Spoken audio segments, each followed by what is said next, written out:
I own 2 GMs. Sorry, 3 GMs. This one over here is the result of a wonderful financial decision.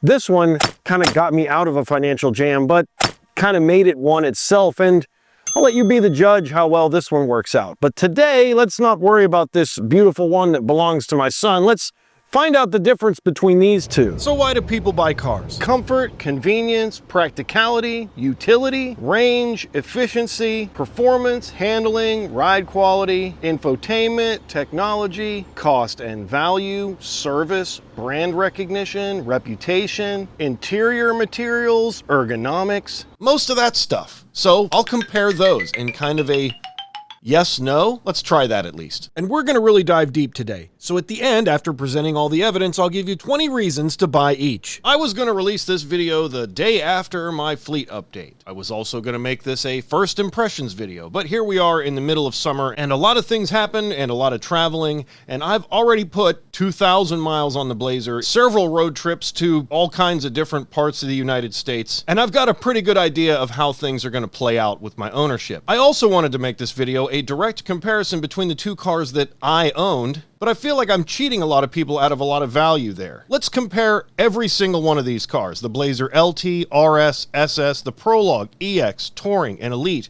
and put it all together in one big shopping sandwich.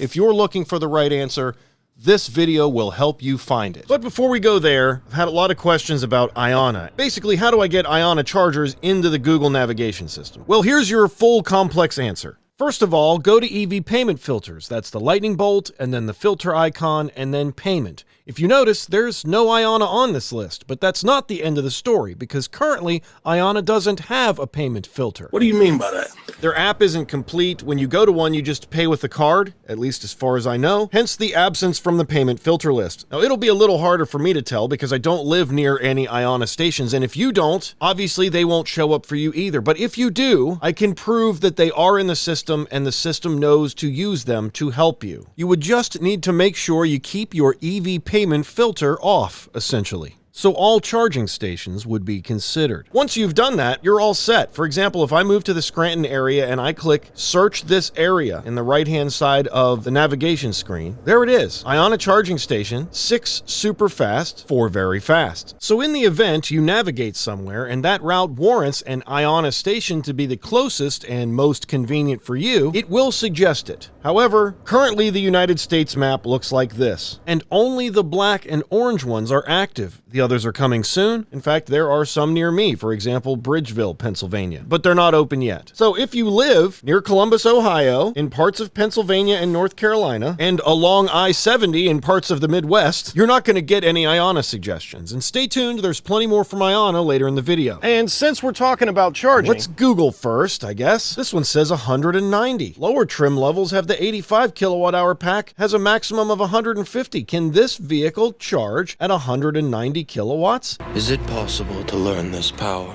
Not from a Jedi. And I'm sure you're interested, so let's do a quick crash course in physical differences. Manual charge port door on the Prologue. The Blazer obviously has the electronic charge port door, which allows you to press one side of the long button to open and the other side to close. On the inside, the cup holders in the Blazer are much smaller in the front than in the Prologue. You've got a rubberized material in the center console just beyond the cup holders in the Prologue, a couple USB-Cs there, and a storage compartment below, whereas the Blazer has some rubberized material on its lid for a single super deep cubby. There's also a little storage behind it. The Blazer has Super Cruise, that's a blank in the Prologue, same story for the heated steering wheel. The left-hand side has the same parking brake, auto hold, lane keep assist, and brightness options on both vehicles, but the monitoring hardware above the steering column in the Blazer is absent, obviously from the Prologue. The trunk open button is on the back side of the inner door cubby in the Prologue, whereas it's the front of the same cubby in the Blazer. There's lumbar for the driver and passenger in the Blazer SS, just the driver in the Prologue. The wireless charging pad is landscape and slanted in the Blazer, whereas it's more of a portrait-oriented cubby in the Prologue, and down below that cubby there's a recessed hole, but that area has a USB-C port and a 12-volt accessory in the Blazer, giving the Blazer 3 USB-C ports in the front. The two front USB-C ports in the Prologue, however, are exposed and easy to access, along with the 12-volt accessory port. Obviously, the Prologue lacks the battery percentage that is loud and clear on the lower left-hand side of the center gauge cluster. I want it now! If you download the A Better Route Planner app in the car's Google Play Store and let it link to the car data, it'll show live state of charge. Have any of you tried this? Let me know in the comments. The climate vents, however, are triplicate in the Blazer and offer a much more versatile range of motion from the more pedestrian driver and passenger focused twin ports in the Prologue. In the rear of the Blazer, 2 vents, 2 USB-Cs, and 2 rear heated seats. Same deal in the Prologue, minus the heated seats. Instead, there's a nice cubby. The driver's front window is auto up in the Blazer, whereas in the Prologue, for some reason, the driver and front passenger windows are auto up. Also, by the act of some deity, the Blazer has excluded the piano black inner door handles, whereas it's obviously present on the Prologue, hence the barrage of dust. The Blazer sits on two 75/40/22s, whereas my touring Prologue features two 55/60/19s. Finally, the Prologue has that power button, which the Blazer does not. To start the Blazer, just enter with the key fob and it starts up once you sit down. And I know what you're thinking, how many of these features could I have gotten with the Elite trim at $57,900? The first thing to consider is this trim was not available when I bought my Prologue. The only trim you could get was the Touring. There was no EX, there was no Elite. In fact, the one I bought was the only one I could find in the eastern United States at the time I bought it. That said, we can still answer the question, how many of these features in the Blazer SS are also on the Elite? And does the Elite have anything that I don't have? We've got range. I have 30 more miles of range than the Elite trim, so that would be one sacrifice. My Blazer only had 305 miles off the lot, but after a software update, it's 360 plus. Just think you need an update. The fact that your range estimate updated does not change the amount of range you had. It's just an improvement in the way that the sensors are measuring the number of volts in each one of your cells. Unfortunately, it doesn't actually add range. And final thought there, never trust the range estimate in the bottom left corner, which is harder for my Prologue people because there's no percentage for the battery. Horsepower, 288. I have just over twice as much. Almost exactly twice before I hit the wide open watts button. Google built-in, wireless CarPlay. There we go. That's the first one, wireless CarPlay. I don't have any CarPlay at all, so I did lose this with the Elite. And I haven't had any issues with the Google software. Also, the streaming is nice as a silver lining. Honda Link connected by OnStar. I will say the MyChevrolet app is much better than the Honda Link app. Now, that's not giving it an A+ grade. It is so bad.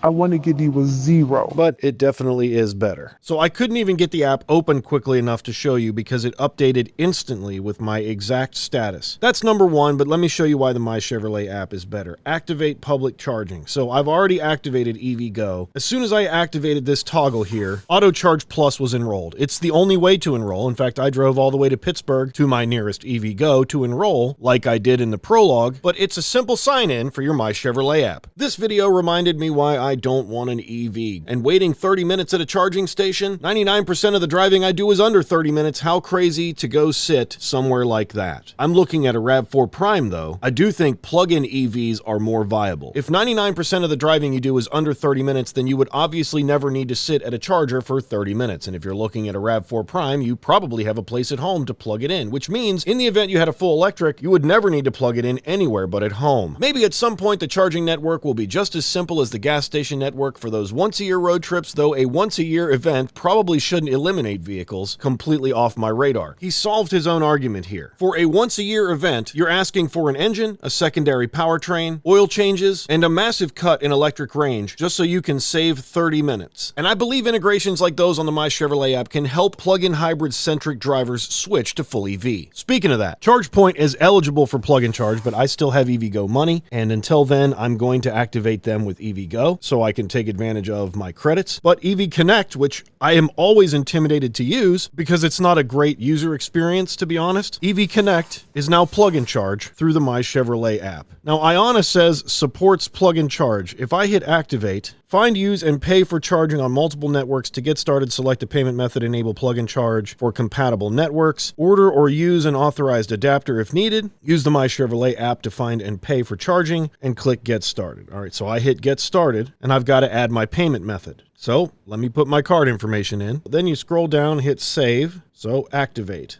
Start charging by just plugging in. Plug and Charge allows you to start and pay for charging automatically simply by plugging in to a compatible charger, eliminating the need to open the app. That's good. Available on 2025 Blazer EV, compatible networks Ionna, enable plug and charge. Activation complete. And I guess there's only one thing to do now.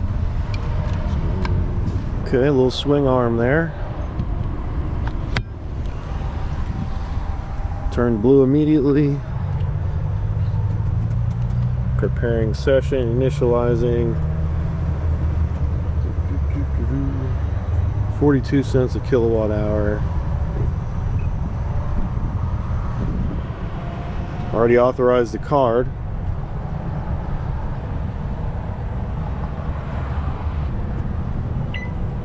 Nope, already started. 25 is our start. Okay. It's pretty simple. So definitely didn't have to press anything. Let's see how we did on our trip here.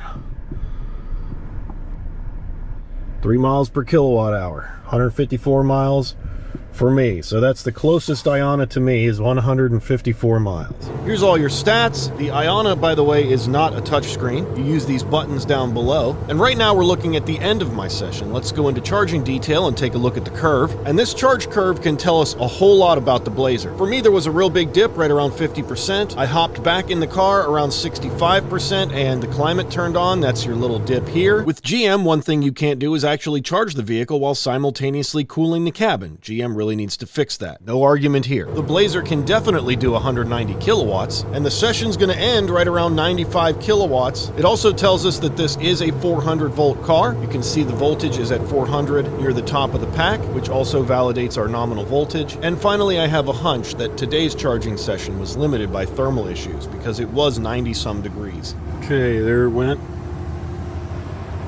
Car says it is charged. See if it's already disconnected.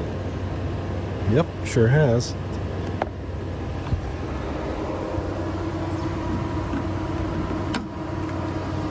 Here's your final on-screen result from the charging session, but my receipt from GM showed almost $2 less, which is what I was actually charged as well. But either way, that's the MyChevrolet app at Ionna. And I think you can use the Honda Link app to enable some of these chargers, but I never did because I don't trust its functionality. Okay, back to the Elite comparison. I know that was a tangent. The timeline skewed into this tangent. Surround vision is available on both. The torque number is about half. Dynamic drive modes. I have normal, sport, snow and ice. Then I can customize and obviously the wide open watts. The wheels on the Elite are very close at 21 by 9.5. I also have a self-sealing Michelin tire. The ground clearance definitely has me beat. We got 8.1 in the Elite, whereas the Blazer EV SS is 7.5. Approach and departure angles are definitely going to be better because of that higher ground clearance. Curb weight, the Elite's probably got me beat there. Welcome light. This is the Elite, and this is the Blazer, so the Elite wins there. The rear kick sensor. You kick on the Prologue, and the Blazer, well,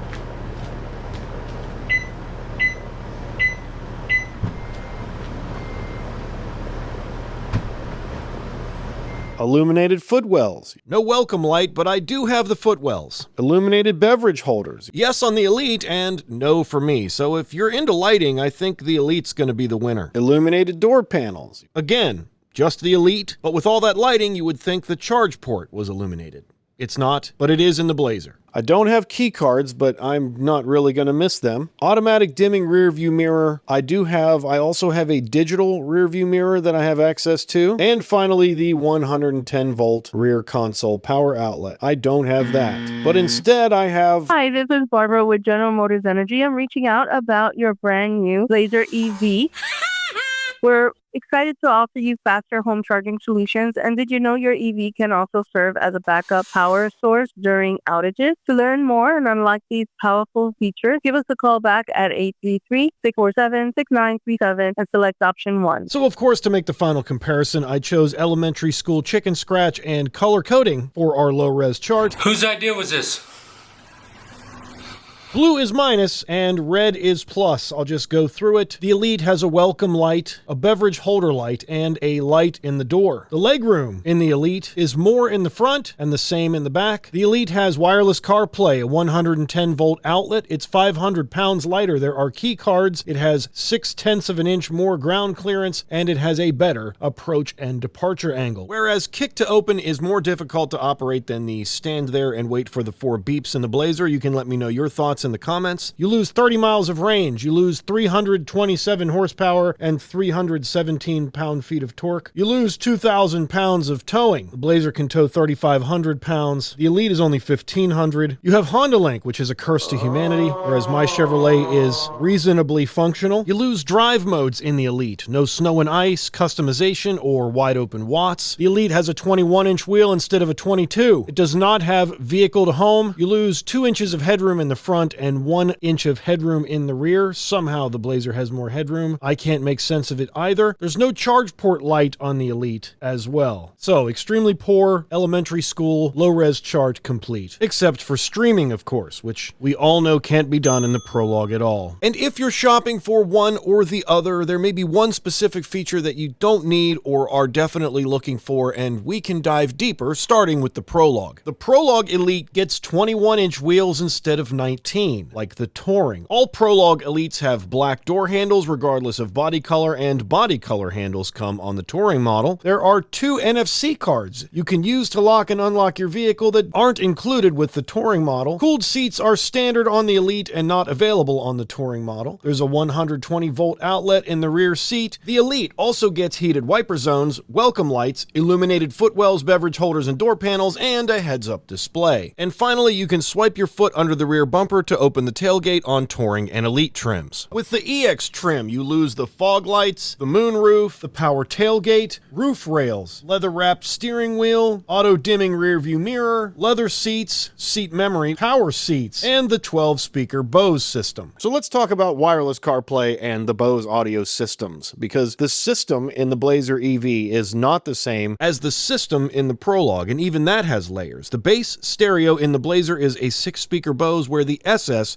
gets 8. The EX Prologue has 6 speakers, but it's 12 in the Elite and Touring. So that's the difference there. But now we have to talk about CarPlay, which is a Wi-Fi connection. Yes, it's Wi-Fi. It connects through Bluetooth and then uses a Wi-Fi connection. Does it degrade the audio? I hope so, because if not, the Prologue stereo has 4 more speakers, and I can't explain or figure out where the extra sound might be going. But I've done all the tests, and I think I've got it figured out. There's 1 speaker in the door of each of the 4 doors of the Blazer. There are 2 speakers in each of the rear doors of the Prologue, 1 speaker in each of the front doors. And then you've got 2 dashboard-mounted tweeters that are visible on each side of the Prologue dash. Well, there's just a mystery in the front of the Blazer, but I would assume since 4 of the speakers are visible, the other 4 live in the front dash. So the backseat rider is going to get a little more high-end in the Prologue, while the Blazer's front passengers will get most of the audio. So if you've just recorded something in your recording studio and you want to go out in the vehicle and have a listening session to test the master recording, the backseat of the Blazer is not the best for you. But let's be honest, no place in either one of these cars are. And I can't find the wattage of either one of these stereos online. Help me out in the comments if you could, but I'll just show you what I do to make them sound good. These are my equalizer settings in the Prologue, and I turn each of the 3 available knobs down to prevent a muddy sound at higher volumes. This is how an EQ should look, and basically the more adjustments, the better. I can't turn any of them up because some of these knobs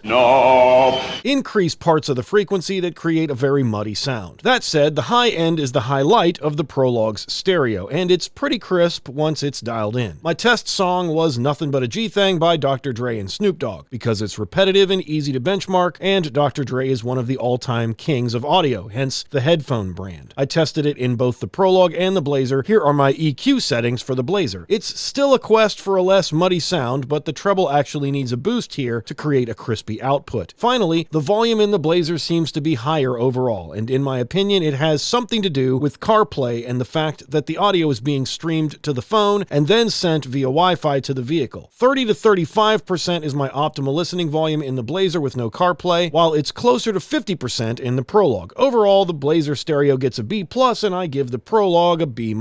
And Honda makes trim levels easy. Always has. So let's talk Blazer trims, which are the opposite. The LT has a manual liftgate, doesn't offer rain-sensing wipers or heated wiper park. And the comfort and convenience package stuff is optional. 8-way power driver's seat with lumbar, 6-way power passenger seat with lumbar, both heated. Evotex material, that's your vegan leather. Wireless charger, heated wrapped steering wheel, auto-dimming interior rear view mirror, say that 3 times fast, all the things on the outside mirrors, and a power liftgate. The moonroof is available but not included on the LT. Roof rails are silver, wheels are 19-inch. On the RS, the convenience and driver confidence package adds heads-up display, digital rear view, heated rear seats, and heated wiper park. And I'm skipping a lot of stuff on this chart because GM makes the shopping process unnecessarily hard by listing after-sale accessories as packages like the cargo convenience package. The exterior choreography LED lighting isn't available on the LT because there's no front light bar, but there are a couple packages that add the light bar. My SS got the all-season tires, not the performance summer option, thank goodness. The mirror stuff can be had on the LT, but there's no mirror indicators. Super Cruise is standard on the SS, but can be had on every trim. The LT would need a dozen upgrades, making it smarter to just upgrade to the RS or SS if you want to get it. And, just to clarify, this is as good a time as any to point out the RS rear-wheel drive trim is no longer available, if it ever was. If you've got one, let me know in the comments. Another significant difference between the Prologue and the Blazer SS is the rear-wheel drive bias. It definitely changes the acceleration feel and driving dynamics. It's also fun to point out that the 2025 Prologue EX lease for $209 a month is an ad on this Blazer info I looked up. My favorite option on the LT trim is the white roof. It gives a super legit K5 old school type of vibe, and I think it's a great alternative to the moonroof. Another easy way to identify the SS is with a black painted roof, and it makes mine look like a tuxedo, even more than my Prologue or Ocean or Model Y did for that matter. No matter what package you add, you can't get the ventilated seats on the LT.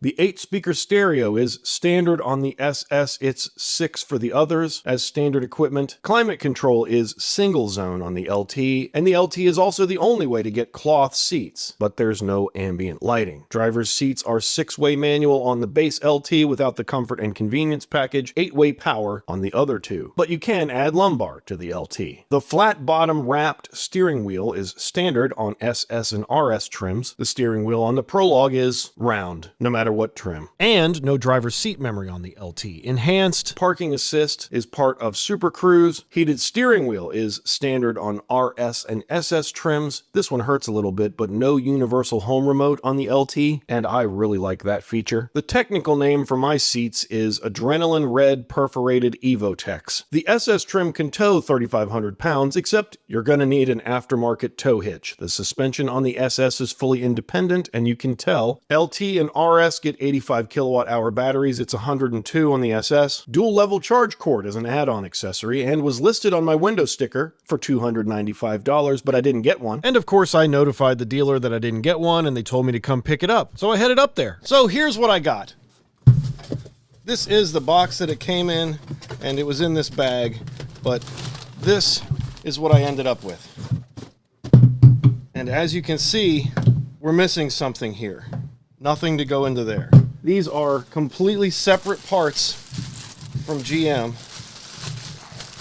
that you need to order, and the part numbers have changed.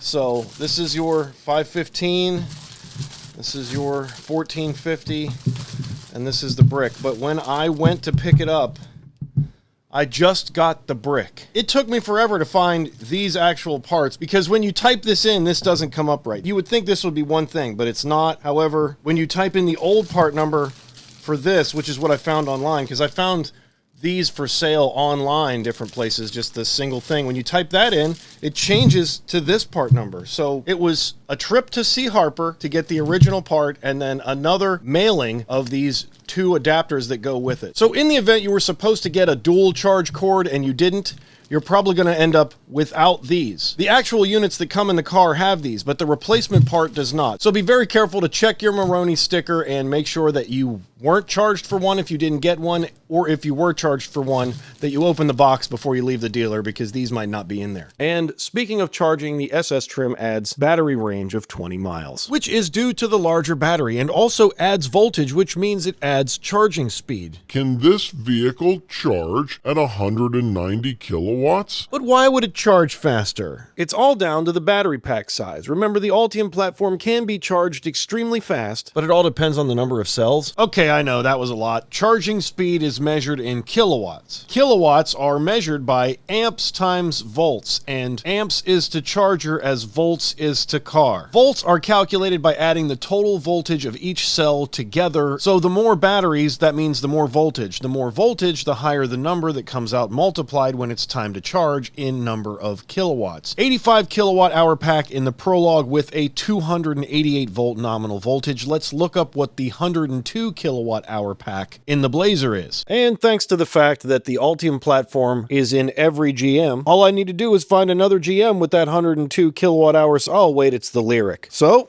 there's our nominal pack voltage, 345 volts. And as we know with the Prologue, all you have to do is multiply volts times the amperage of the charger to get around what your charging maximum will be. And we have completely explained the 190 kilowatt maximum. 288 divided by 345, that's 83.4. 85 divided by 102 is 83.3. Final test, 155 divided by 190 is 81.5, which is definitely close enough. So the charging speed of the Blazer SS is faster than the Prologue, but that doesn't mean it adds miles at a faster rate. And the Prologue has to be more efficient, right? Today we're going to see the difference between the Blazer EV and the Honda Prologue as far as efficiency. And we're going to use Route 43 and 857 in Pennsylvania to do it. I'm in the Prologue, there's no drive modes, both highway and two-lane road driving. We'll get an efficiency number right at the speed limit. Right now I'm coming up on a 45 zone, so I'm going to set at 45.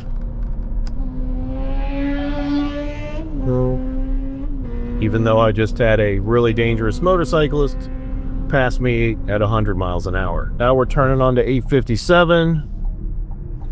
And we're just going to follow whatever the speed limit signs Continue are. on Pennsylvania 857 south for 6 miles. The reason we're using 857 and 43 is because traffic is almost always light on these roads, and you can pretty much do the speed limit no matter what. Right now in the Prologue it's 1 p.m. and we'll do the same thing in the Blazer. Take the next right onto Gans Road. Turn here, Continue on Gans Road for 3/4 of a mile. and then we'll hop back onto 43. We'll go the speed limit into Morgantown, and then once we hit the highway, we'll take 68 west to Saberton, and I'll end the trip there. 73 is the setting on the climate control. In a half mile, take exit 4 for West Virginia 7 toward Saberton. And for the 18.5 mile stretch, we ended up at 3.5 miles per kilowatt hour. Same test, but in the Blazer. We've got our trip meters ready, and I will reset when we get to exit 8. Onto the ramp,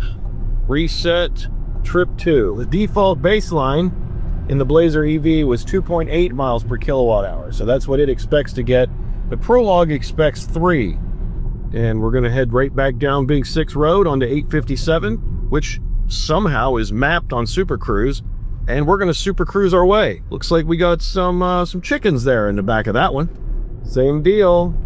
There's your 45, and there's your 45. I took Big 6 Road to 857, turned back onto 43 at the Gans Road intersection, hopped back on the exit ramp, turned on the Super Cruise, walked on down 43, hopped onto 68, set the cruise to the speed limit, and at the Saberton exit, same distance as the Prologue, I was at 3 miles per kilowatt hour, where the Prologue did 3.5. But that test was at different speeds on mixed roads, even though the conditions were identical. What about at 70 miles per hour? So here's my town, and over here is a Sheetz. This Sheetz has a Tesla supercharger, which we can definitely charge at to test how fast this thing actually charges. But in order for me to get to 190 kilowatts, I need to be pretty low in the pack. I'd say 25%, and I-68 East would be a equivalent to a range test that I've already done in the Prologue to compare the actual efficiency. And the last time I tested the range in the Prologue, I took the 219 exit on I-68 East, and then I turned around. That's what we're going to do. Now, I believe the temperature today is a little bit higher. 88 degrees today, and it was 73 degrees or so last time. So I need to drive to the 219 exit and back to test my 70-mile-per-hour range, and then when I get back to Saberton, hopefully I'll be low enough to test the charging speeds. I've got it preconditioning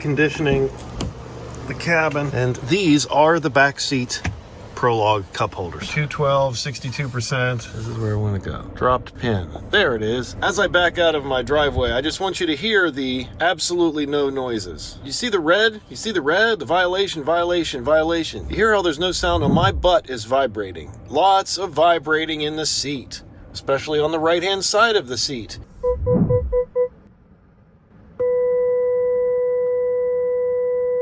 And I obviously have my number one, which will lower the garage door. And the 360 view is fantastic. It's not huge, it's not super high res, but man, does it help. Also just wanted to show that I'm exact dead on 38, 38, 42, 42 pressures. So we'll get a really good, legitimate test. Reset, trip 2. Let's see what happens. Top of Cooper's Rock Hill, looking beautiful, not efficient. 1.9.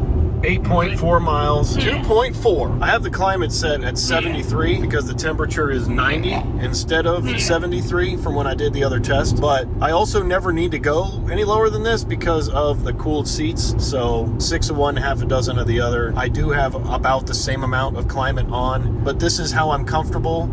And in the Prologue on this type of day, it would be set at 70. So I've just set it at my comfortable setting. And I am the same human no matter what car I'm in. When you have autopilot, a lane ending like this can be a problem. Like right here. The white lines end, the Tesla would just start centering itself in this massive lane. Take exit 14A for US 219 south toward Oakland. But Super Cruise is mapped, so it doesn't do that. Hey, and route. Stopping navigation. Hey, navigate to home. For help with that, first you'll need to allow personal results in this car.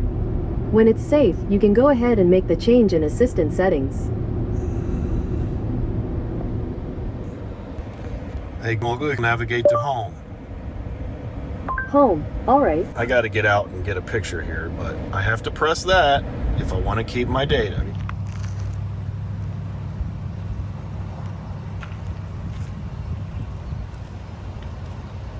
And we're not doing too well at the 219 scenic overlook as I'm turning around to get back on the interstate. 2.2 miles per kilowatt hour. Morgantown, 41 miles. Super Cruise is on, set at 70. We'll be auto lane changing our way back. Let me see if I can get an example of why I like Super Cruise so much. So this is completely hands-off. I don't touch. As long as I'm looking and it knows I'm looking right there, I don't have to touch the wheel at all. Now that's really cool. But the coolest thing about Super Cruise is that I don't have to completely accept its current path. I can divert from the path a little bit if I want to and still get the results that Super Cruise wants. See, look, here's a big pothole. I'll just go around it. The light stayed green the entire time because I continue to look and it gives me that leeway to live within the lane. Same thing here. We got another one coming up. I want to dodge it. Completely dodged it. Now, it did turn blue there, but I didn't get a beep, and I didn't get a warning, and my passenger would have had no idea that that happened. That right there would have disengaged autopilot completely. And as we cross the Cheat Lake Bridge, I think what we are about to learn today is that form factor is more important when it comes to aerodynamics than horsepower. I don't think it's going to stay at 2.7, which would make it the same as the Prologue, but I am counting on 2.6. All right, here is your verdict. We are coming up on the Saberton exit, and I believe it was 85 miles for the Prologue test. We'll definitely be able to check and see. But at 85 miles, I am right here at 2.6 miles per kilowatt hour. I'm still recording because the superchargers are right there, and now we have to test that. So I'm going to go to charging, fast charge prep, start, and we've done that now. And of course, I am taking the pull over one, not any of the other ones, even though they're all empty. So I am not blocking anyone. This is what I recommend that you do if you have a left-hand front EV. This is the routine when it comes to this. Controls, charge port door. It is definitely faster than the Prologue. There is no question.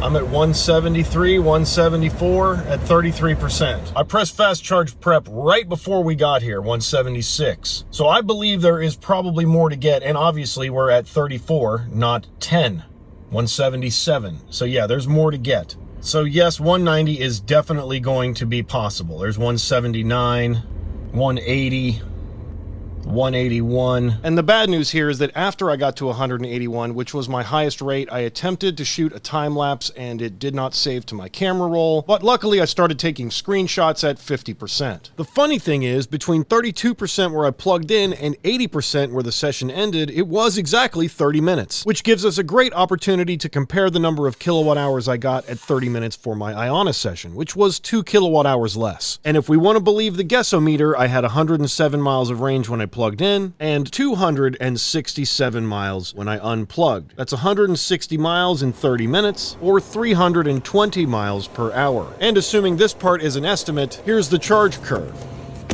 Now, if you notice, I didn't close the charge port door because I won't have to. Brake, reverse. Now, after the charge, I'm at home and I'm parked, and here's the sound it's making. Because I just charged it to 80% when it was 90 degrees out. And if you remember from my highway efficiency video, I also did a session that was exactly 30 minutes in the Prologue. At the beginning of that charging session, I had 37 miles of range, and after 30 minutes, it was 211 miles, which gives me a figure of 348 miles per hour in the Prologue. Obviously, the two sessions weren't exactly the same because in the Blazer, I went from 32% to 80%, and in the Prologue, it was 13% to 73%. So the Prologue was lower in the pack, which would give it a little advantage, but since it's really close and it's all back of the napkin math anyway, based on the Nemesis rangeometer, I do feel safe concluding that the Prologue and the Blazer SS each add about the same amount of range in 30 minutes at a supercharger. And while the Blazer SS has more power, it's also a little tiny bit better when it comes to drag coefficient, making our net result for 70 mile per hour efficiency 2.7 miles per kilowatt hour on the Prologue versus 2.6 for the Blazer SS. And at this point, I think we've got enough data to get some conclusions drawn. Comfort. You kind of got to give it to the Blazer because they don't have the SS trim as an option, and it's really comfortable inside. Convenience. I've got to go with the Prologue, and even if it's just for one reason, it's the power button. You know when your vehicle is on or off. Sometimes you step out of the Blazer and you're not ready to turn it off. Maybe you're at a charging station. I have to press that if I want to keep my data. And that's really going to make you annoyed until you get used to it. Also, the convenience of the manual charge port door is enough for it to take the cake as well. Practicality, I'm going to give this one to the Prologue. It's a little bit better of a use of space, and the materials have been selected for a practical reason. Utility. The Blazer EV SS does have that higher towing and the vehicle to home, so I kind of got to give that to the Blazer as well. Range, obviously the Blazer EV SS has more range than any of the other trims of any of the other vehicles, but efficiency is definitely going to go to the Prologue. Interior materials, that's the Blazer for sure. There's just too much piano black in the Prologue, if not for any other reason. Also, the Ecotech Adrenaline seats in the Blazer SS are luxury almost. They lack a little bit in the bolstering department, but otherwise, they're extremely high quality and very comfortable seats. Cost and value are both going to go to the Prologue. The Prologue can be found for lower cost in basically every way, and because of that, it offers more overall value. Ride quality, I'm going to go ahead and give the Blazer the win on this one because the independent suspension on the Blazer SS is really good and still pretty comfortable. Technology goes to the Blazer because of the streaming services and the larger screen, and the MyChevrolet app really pushes the Blazer into the win column here. It really feels high-tech in the Blazer, even if it's just because of the larger screens. Handling, I'm going to give this one to the Prologue because they did tune the suspension more stiff for better handling. Performance is a no-brainer. The Blazer SS is going to get this one. Service, same deal. Honda's had trouble finding people to service the Prologue because it's not a Honda. And brand recognition and reputation are going to be a split. We're going to give brand recognition to the Blazer, obviously, because it's a very popular name that goes back decades and many, many different iterations, whereas whereas reputation is definitely going to go to Honda. A lot of Prologue buyers knew they were getting a GM, but still had that Honda trust. Infotainment. I'm going to give this point to the Honda very confidently because of wireless CarPlay. Also an extremely easy decision for ergonomics. That's definitely going to go to the Honda. It was designed to be as easy as possible for anyone, especially a first-time EV owner. If the Prologue was a person,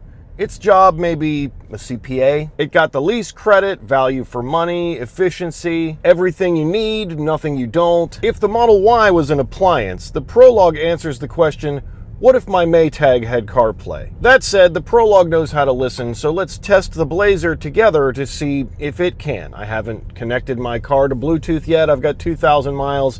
It's probably time to do that.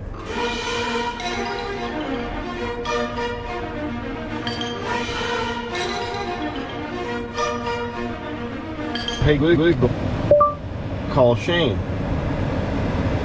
Okay, calling Shane. You're my first phone call in the Blazer. How do I sound? Further away. It sounds like I'm further away? Yeah, so like you put your phone on like in the table, it's not how you sound. Okay, let me try something else. How about now? How do I sound? Any different? No, not super different. Out of 5, what do we got? 4.4. 4.4, I love it. So if the Blazer was a person, it could be the same CPA, or anyone from HR to marketing, with a shroud of mystery. And it's also a little bit because of the name. Almost anyone could have a really fond memory of a Blazer in the past and want some of that nostalgia in their current car. But the Blazer SS is an enthusiast. I won't spoil the type, just whatever you picture when you think enthusiast. Numbers, facts, history, highlights, breakdowns. There's something this person knows a lot about, and like it or not, if you're in their presence, they're talking to you about it right now. And for the sake of this video, they probably feel that way about their Blazer SS. I would call the Prologue Club Honda Plus, because Honda enthusiasts will welcome you, and they won't say anything negative about the fact that you're an imposter, at least while you're in the room. But you're also right at home with the EV enthusiasts, because they know you've got a one-off. Either way, both the Honda and the EV enthusiasts will invite you to the party. The EV enthusiast knows that your Prologue is a GM, and GM has been doing really well with EVs from a if it ain't broke perspective. The approach is something like, if it works in here, just put it in everything. And this was a proof of concept. And they've only really built one other EV, and that's the Hummer. The rest were just, what parts can we take from each one of these 2 that we've built to build the rest of our lineup? everything in the Blazer is borrowed from one or the other. Let's take the motors from the Hummer and the software from the Bolt and put some screens in between. It's also how the Prologue's built. If you're a Honda person, and trust me, I know, I'm a Honda person, the whole point of the Honda is cheap and efficient for the sake of cheap and efficient. Typically that is one with above average fuel economy and above average resale value. With the Prologue, it's one with phenomenal fuel economy and unbelievably low payment. Either way, the Prologue is doing the Prologue's job. It's being a Honda. And the Blazer does all those things as well. But the Blazer SS transcends EV culture. I had a conversation with a rural truck owner. We speak to each other every time we see each other. He works at my local grocery store. What the hell is that? Was his reaction to my Blazer SS. I started talking about all the statistics, how fast it is, and when I got to the 0 to 60 time, he said, what the hell do you have under there? And I have a prepared answer for this. 2 electric motors. You could see the light bulb come on. I continued, the Corvette is the only Chevy that can beat this in a race. He replied with an expletive, but he wasn't reacting to what I said. He was just staring at it. After a few more seconds, he asked, electric, huh? That don't even matter if it's that dang fast. His final question, how big are those wheels? And by that point, I knew he no longer cared about the fact that it was electric. He wanted to know more. And this guy made fun of my Tesla and my Ocean, and he didn't notice my Prologue, frankly. But the wheels, the horsepower, the SS badge, and the bow tie transcend EV culture. So I've lost the anonymity of the rural and enthusiast communities, but Japanese car drivers could not give a single hoot about my existence in the Blazer. The same woman who would cut me off and beep at me in the Prologue just let me go ahead of her and rolled down her window to let me know she's just gonna enjoy checking out my sweet ride. I have never seen such a polar opposite set of observations from what is essentially the exact same car. All right, 20 reasons. Quick rundown. The Prologue leases are insane. However, 0% financing is available on the GMs regularly. If you're loyal to Honda, that's a reason to go with the Prologue, obviously. But if you like a little bit of spice, the SS trim definitely not available in any type of capacity when it comes to the Honda version. The conservative styling in the Prologue is very regular, but the air vents in the Blazer will make a difference if you live in a hot or cold climate, as they are much more adjustable. Yes, air vents is a reason to buy the Blazer. Apple CarPlay, you can only get it on the Prologue. It's definitely a legitimate reason, even if all of the other reasons don't matter. But screens. The Prologue has a 110-volt outlet in the Elite trim, but the Blazer has vehicle to home. The Prologue has a manual charge port door. That's a reason to get it. But the MyChevrolet app is way better than the Honda Link app. I want to give you a 0. If you like the power button, that's a reason to get the Prologue, because there's no power button in the Blazer, which I would also argue is a reason to get the Blazer. The Prologue has ABC options. That's the home charger with some money, the portable charger with some money, and the $750 at EVgo. The Blazer gets 3 years of OnStar, though. That's right, everything. That's the low jack option, and the premium this, and the Wi-Fi that, and the hotspot this. All of it is free for 3 years. The Prologue is definitely a one-off. There's no more contract. After this model, it's over. But if you like reliable service, there's probably way more likelihood that a trained technician will exist at your local dealership if you have the Blazer. The Prologue has outsold the Blazer basically since it existed, which makes it more you could do so you want common. Real rappers is hard to find. The Blazer would be a little bit more rare. The ergonomics in the interior of the Prologue are better appointed. However, the Blazer is a Blazer. Oh, that's a Blazer. The Blazer's a cool name. The Prologue has more ground clearance, but the Blazer has more available towing. The Prologue boasts a simple daily user experience, whereas the Blazer has available drive modes and customization, so you can make the driving experience your own. The Honda Prologue's ambient lighting is a little bit cooler, but in the Blazer there are higher quality interior materials available, and there's less piano black. The Prologue's exterior was designed by Honda, and the Blazer's exterior is a living, breathing example of the current GM design language. The Prologue is a little tiny bit shorter, a little tiny bit taller, and offers more driver legroom. The Blazer is a little tiny bit longer, a little tiny bit shorter, and offers more headroom, ironically. If you buy a Prologue, you will own the first volume EV from Honda in the United States. And conversely, the Blazer SS is the fastest available SS model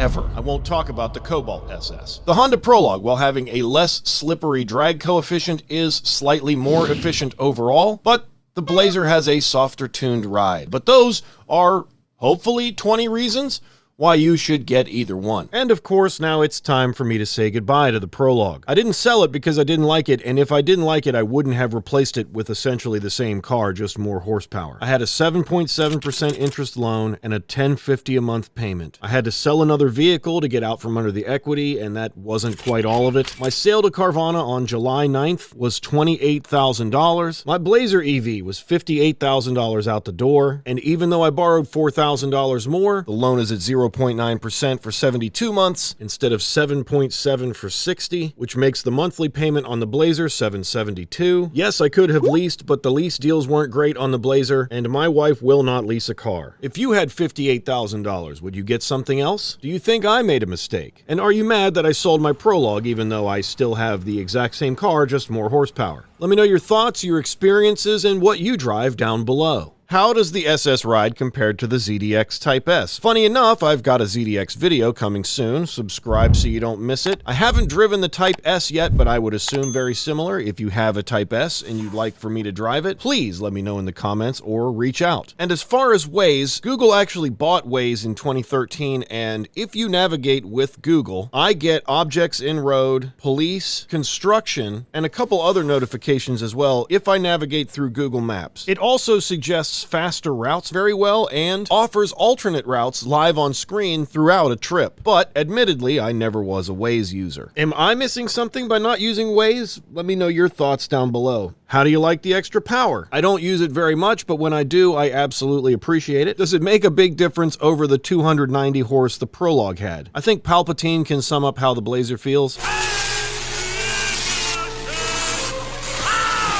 I'd think the SS would be a bit stiffer as it's a sportier car. Lucky for me, it's not a car, it's a massive SUV, and because there's so much surface area, it feels a lot less stiff than it is. CarPlay has been very good to me, but I'm willing to switch if the Google system is good enough. It's definitely good enough. I've got 2,000 miles of road trips on this car already, and while the Blazer has forced me to learn how to use the Google navigation, now that I have, it's fabulous. I haven't had to look at my phone yet. I really appreciate you watching this video to the end. It took 2,000 miles from the Blazer, 2 months, and over 200 hours of research, editing, and filming to produce this video. Anything you'd like to do, like, subscribe. Thank you so much for your support. You can join Patreon or become a YouTube member if you want to go a step further. You'll get early access to videos in return. I have an entire cataloged playlist in order of importance about the Prologue right here, and you can check out my opinion of the Blazer compared to my other EVs over there. Subscribe for more, and we'll see you on the next one. Hey! Smash the like button! Thank you.